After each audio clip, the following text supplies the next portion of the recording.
अक्सर व बेशतर लोग ये सोलमेट के चक्कर में पड़ जाते हैं कि ये सोलमेट है हमारा, इस वजह से हम इसे नहीं छोड़ पा रहे और इस वजह से हम इसके साथ हैं। देखें, सोलमेट में और हेल्प मेट में डिफरेंस है।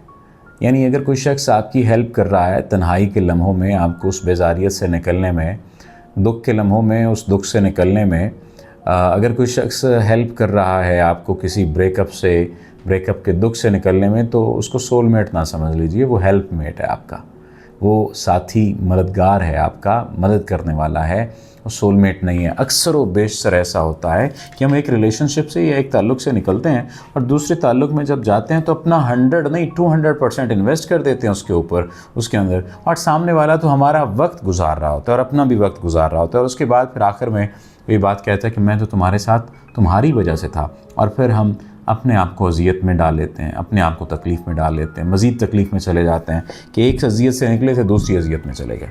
और ये इतनी बड़ी अज़ियत होती है कि पिछली अज़ियत भूल जाती है। मेरे पास एक खातून आई, कहने लगी सर मेरी अलहदगी हुई और मेरी अलहदगी के बारे में मेरे ऑफ़िस कोलीग को इल्म था और मेरी उनसे बातचीत होने लगी। पहले इतनी ज़्यादा बातचीत नहीं होती थी, डिस्कशन होने लग गई, बहुत सारी बातों पर डिस्कशन हुई, उसके बाद हमारा ताल्लुक़ बन गया। उसने बहुत मोहब्बत का इज़हार किया, बड़े प्यार का इज़हार किया और ऐसे इज़हार करता था जैसे पूरी दुनिया में उससे ज़्यादा मुझे चाहने वाला कोई नहीं है, पूरी दुनिया में उससे ज़्यादा मुझे प्यार करने वाला कोई नहीं है, और हमारे दरमियान तमाम तरह हदें पार हो गई। एक दिन मैंने उससे कहा कि अगर ये सब कुछ हो चुका है तो क्यों ना हम शादी कर लें। तो कहने लगा मैंने तुम्हें शादी का तो कभी नहीं कहा, मैं तो तुम्हें अच्छा दोस्त समझता हूँ।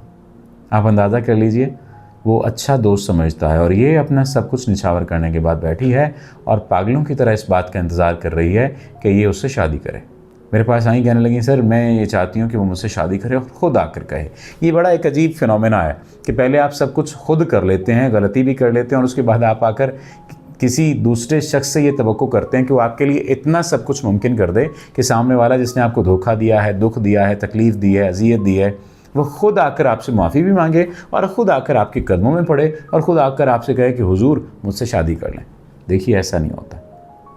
दुआओं के ज़रिए से बहुत सारी चीज़ें बदली जा सकती हैं, बहुत सारे मामलात को बेहतर किया जा सकता है, लेकिन जिन गलतियों पर आप शर्मिंदा नहीं हैं या जिन गलतियों का आप ख़मियाज़ा भुगतना चाह रहे हैं और जिन गलतियों को आप कर चुके हैं, उसका कुछ ना कुछ असरात तो आपको मिलेंगे।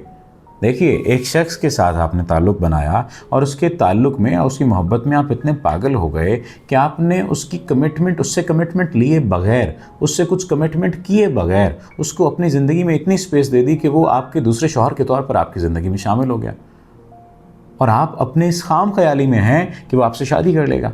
वो आपसे क्यों शादी करेगा? शादी के बग़ैर तो उसे सब कुछ मिल गया आपसे। इसलिए ये जो हेल्प मेट हैं, इनमें और सोलमेट में डिफरेंस रखिए। जब तक आप इस डिफरेंस को मलहूज़े ख़ातिर रखते हैं, आपकी ज़िंदगी आसान रहती है। जब आप इस डिफरेंस को ख़त्म कर देते हैं, आप अज़ियत का शिकार हो जाते हैं। अल्लाह ताला आपका हामी व नासिर हो और एक ताल्लुक़ की अज़ियत से निकलकर दूसरे ताल्लुक़ की अज़ियत को फ़ौरी तौर पर गले ना लगाइए, या तो फिर इतने पक्के होकर चलें कि जो भी समरात आएँ आप कहें ठीक है, कबूल है हमें। अल्लाह आपका हामी व नासिर हो।